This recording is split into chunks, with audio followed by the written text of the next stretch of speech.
Everyone knows about Billy the Kid, Wyatt Earp, and Jesse James, yet Native American gunslingers are seldom highlighted.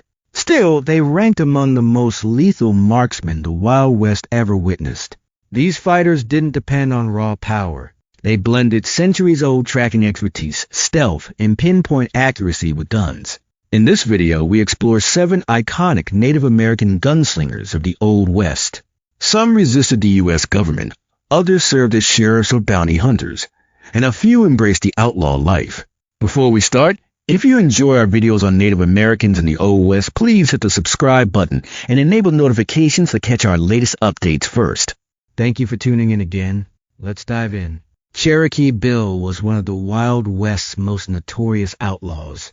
Born Crawford Goldsby on February 8, 1876, at Fort Concho, Texas, he had African-American, Cherokee, Mexican, and white heritage, a mix as varied as the chaotic frontier he would come to rule. His father, George Goldsby, served as a buffalo soldier in the 10th U.S. Cavalry, while his mother, Ellen Beck, had Cherokee and African-American ancestry. Raised in Indian Territory, young Crawford was well acquainted with the era's racial and cultural conflicts. The region was a blend of Native Americans, African Americans, white pioneers, and freed slaves, all striving to build lives on the frontier. But opportunity came with struggle, and justice often came from the barrel of a gun. For someone like Crawford, trouble was almost inevitable. By age 18, Crawford had already earned a fearsome reputation. His first recorded crime was murder. In 1894, at Fort Gibson, Cherokee Nation, he fatally shot a man named Jake Lewis. From that point, the young gunslinger was set on a path toward infamy, leaving a wake of violence and fear. Taking the alias Cherokee Bill, he swiftly formed a gang that gained notoriety across Indian Territory. They plundered banks, trains, stagecoaches, and shops, instilling terror in settlers and native communities alike. Unlike some outlaws driven by greed, Cherokee Bill seemed to thrive on violence. He wasn't just a thief, but a murderer. His gang acted with abandon, and their criminal record grew long. Bill was personally linked to at least 8 killings, with some accounts suggesting even more. One of his victims was his own brother-in-law. Despite his audacity, Cherokee Bill's fortunes eventually turned. In 1895, lawmen tracked him down and apprehended him. Even in custody, he refused to go quietly. At Fort Smith, Arkansas, he was held under the stern gaze of Judge Isaac C. Parker, dubbed the Hanging Judge. Bill had no plans to accept his fate passively. In a bold escape attempt, he seized a gun and shot a prison guard. He was quickly subdued, but the act cemented his doom. After a rapid trial, Cherokee Bill was condemned to death. When asked for final words before his execution, his reply was grim and terse. "I came here to die, not to talk." On March 17, 1896, at just 20 years old, Cherokee Bill was hanged at Fort Smith. His death closed a short but brutal chapter, one that left an enduring mark on Wild West history. Haska Benante, a name as striking as the warrior who carried it, means the tall man fated to meet a mysterious end. Born around 1860 in Aravaipa Canyon, now Arizona, he was a true son of the Tonto, or Dilshi, a subgroup of the Western Apache. The harsh, untamed terrain molded him into a survivor long before he turned outlaw. The Apache way of life centered on endurance, resilience, and a deep bond with the land. Haske.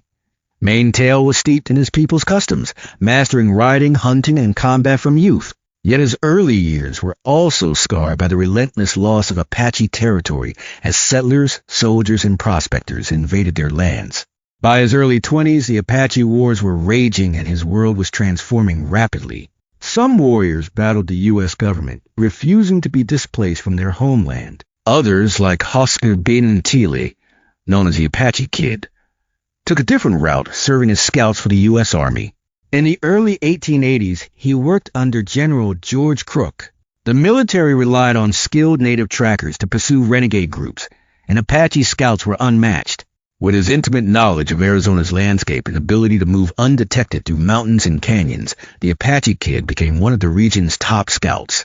For a time, he seemed to have earned a respected place. But destiny had other plans. Tensions between Apache scouts and the U.S. Army festered for years and erupted in 1887 during a tribal ceremony in Arizona. Details vary, but the outcome was an accusation of desertion and mutiny against the Apache Kid. Despite his prior loyalty, he was arrested and sentenced to death. His sentence was later commuted to 7 years in prison. But the Apache Kid was not meant to be confined. He escaped from a prison transport in 1889, vanishing into the Arizona wilderness he knew better than anyone. With soldiers and bounty hunters in pursuit, he used his terrain mastery to stay ahead, becoming a ghost gliding through canyons and deserts. Some said he formed a small band, raiding settlements and ambushing wagon trains. Others claimed he operated solo, more a lone predator than a gang leader. His legend grew with every tale shared around campfires and saloon counters. Some believed he lived as a fugitive, surviving by his cunning and skills. Others claimed he was killed in a shootout in the early 1890s, his body abandoned in the desert. There were even whispers he fled to Mexico's Sierra Madre Mountains, never to be seen again. The truth remains elusive. Whether he fell in combat or lived to old age, the Apache Kid's name lives on. To some, he was a ruthless traitor who betrayed his people and the army. To others, he was a man who refused to be crushed by forces beyond his control. Ned Christie, born Ned Wade on December 14, 1852, was a full-blooded Cherokee raised in Wauhilla, in Indian Territory, now Oklahoma. Immersed in Cherokee traditions, he spoke his native tongue and honored his ancestors' ways. His people had endured forced removal, fought to protect their lands, and faced constant pressure from white settlers. By the time Ned reached adulthood, the Cherokee Nation was caught between its heritage and the growing reach of U.S. law and expansion. Christie was not only a warrior with a rifle, but also a statesman, leader, and advocate for Cherokee sovereignty.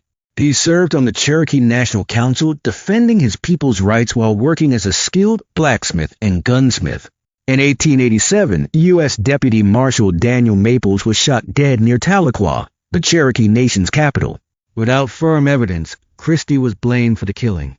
Some alleged he had been drinking and got into a quarrel. Others believed he was framed as a convenient target. Christie insisted on his innocence, seeking a fair trial. In the turbulent legal system of the era, a Cherokee accused of killing a U.S. official had little hope of justice. His request for bail was rejected, leaving him two options: submit to an unfair system or fight for freedom. He chose to fight.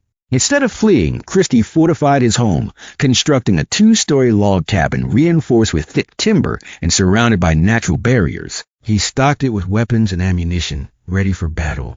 Lawmen came repeatedly, but Christie, a master of guerrilla tactics, repelled every assault with his knowledge of the terrain and expert marksmanship. His 5-year stand against federal marshals made him a legend among his people. For the Cherokee, Christie became a symbol of resistance, refusing to yield to a system that had wronged his people for generations. While newspapers branded him an outlaw, many Cherokee viewed him as a hero. By 1892, the U.S. government had grown weary. Marshal Jacob Yost led a posse armed with dynamite and heavy firepower for a final assault on Christie's stronghold. The battle was intense. Christie and his allies fought fiercely, but the odds were overwhelming. Lawmen detonated explosives, blasting open his defenses. In the chaos, Ned was shot and killed, ending what became known as Ned Christie's War. Years later, evidence surfaced proving Christie was wrongly accused. Witnesses confirmed he had no role in Maple's murder. The true killers were likely whiskey smugglers or outlaws settling a grudge. Born in 1859, Sam Starr was a Cherokee outlaw deeply embedded in the Wild West's most infamous criminal networks. He ran with the James Gang, the Younger Gang, and some of the era's most feared lawbreakers. His life was one of crime, defiance, and a violent end that cemented his place in legend. Born into the Cherokee Nation, Sam grew up watching his people navigate a rapidly shifting world after forced removal and broken treaties.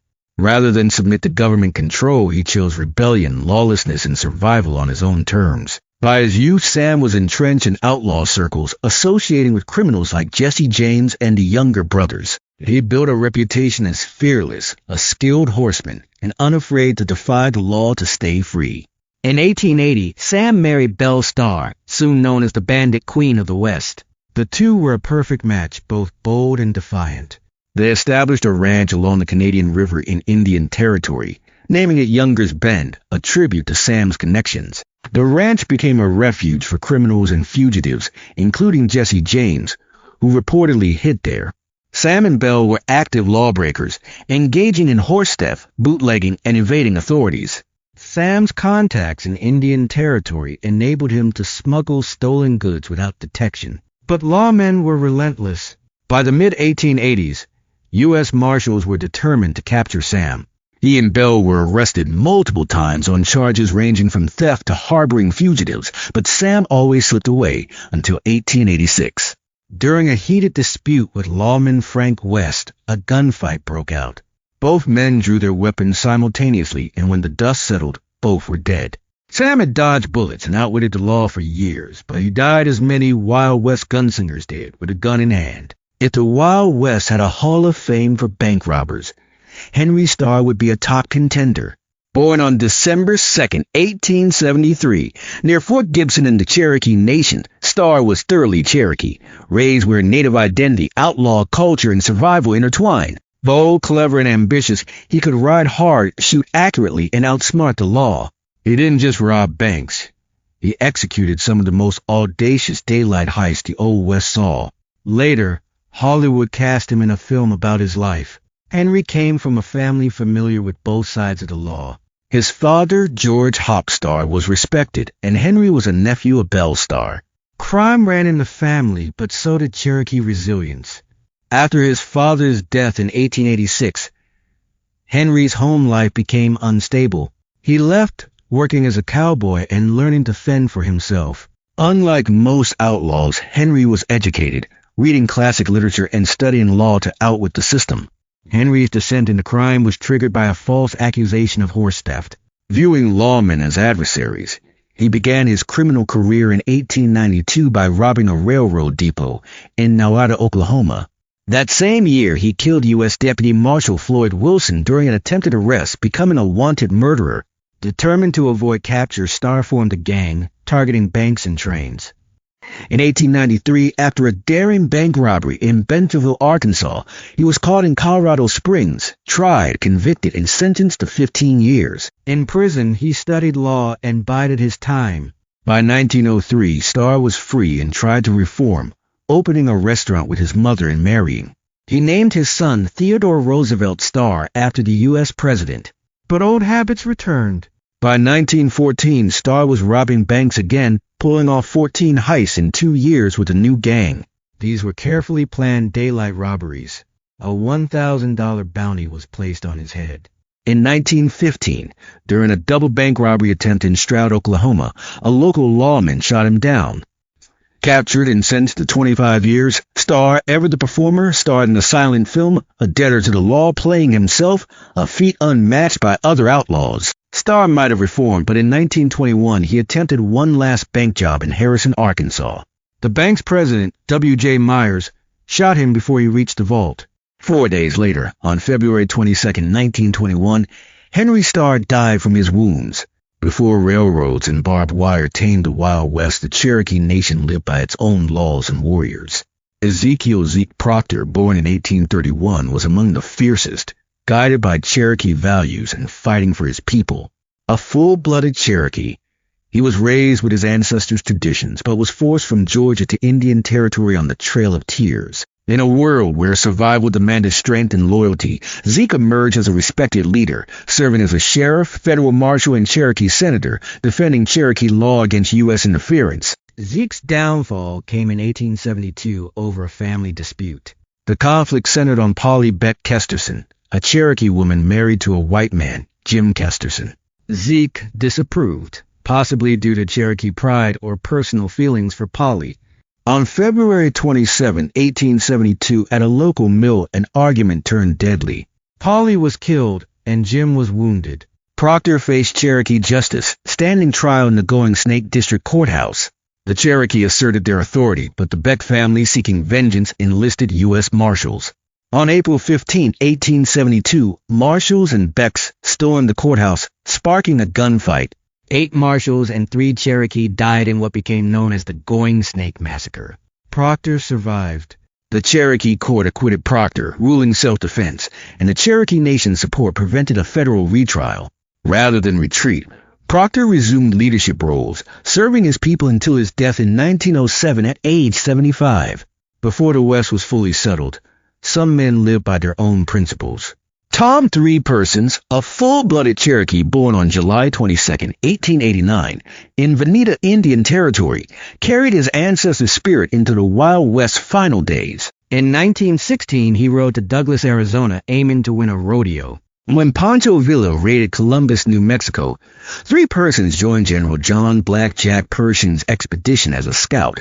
In 1920, he settled in El Paso, Texas, joining the police force with partner Juan Ascontrias, tackling smugglers and bandits along the Texas-Mexico border. In 1921, Three Persons survived a chest wound in a gunfight, reportedly fighting on until the outlaws were subdued. His reputation grew. No criminal wanted him on their trail. In 1922, he became a federal prohibition agent, targeting bootleggers. In 1923, he left law enforcement to manage the Cuddy Ranch in Durango, Mexico, where he killed several cattle rustlers in a shootout. Arrested by Mexican authorities, he escaped back to the U.S. Three Persons' greatest legacy was a holster he designed. In 1920, the S.D. Myers Saddle Company introduced a Tom Three Persons style holster with a cutaway top for quicker draws. It became iconic among gunfighters and Hollywood cowboys. By 1929, injuries forced Three Persons to retire. He built a ranch near Dillon, New Mexico, guiding hunting expeditions until his death in 1969 in Safford, Arizona. He was buried in Silver City, New Mexico.